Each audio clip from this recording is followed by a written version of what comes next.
kwa juhudi zake za kukabiliana na uvamizi wa Urusi. Haya yamesemwa jana na naibu rais JD Vance. Pia ameongeza kuwa Rais Donald Trump atafanya maamuzi ya mwisho kuhusu iwapo ataruhusu makubaliano hayo. Katika siku ya nyuma, Trump alikataa ombi la Ukraine la matumizi ya makombora masafa marefu, lakini amekuwa akighadhibishwa na hatua ya rais wa Urusi ya kukataa kufikia makubaliano ya amani.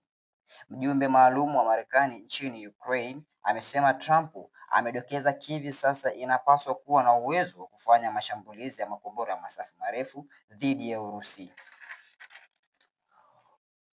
Na kwingineko ni Moldova.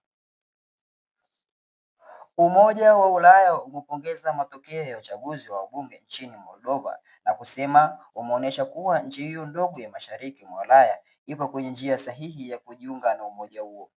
Kwenye chapisho kwenye mtandao wa X, rais wa Baraza la Ulaya Antonio Costa amesema watu wa nchi hiyo wametuma ujumbe ulio wazi. Costa amesema wamechagua demokrasia, mageuzi na mustakabali wa Ulaya chini ya mwingilio na shinikizo la Urusi.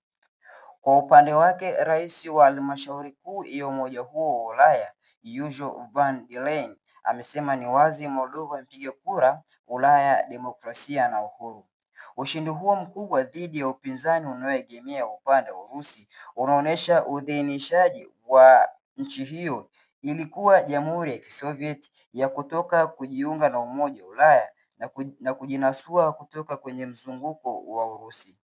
Mimi ni Mohamed Mresa katika habari za kibiashara, ambapo naibu waziri mkuu Doto Biteko amesema mageuzi ya teknolojia na usimamizi madhubuti katika sekta ya madini umewezesha serikali kukusanya shilingi trilioni 3.9 katika kipindi cha miaka minne.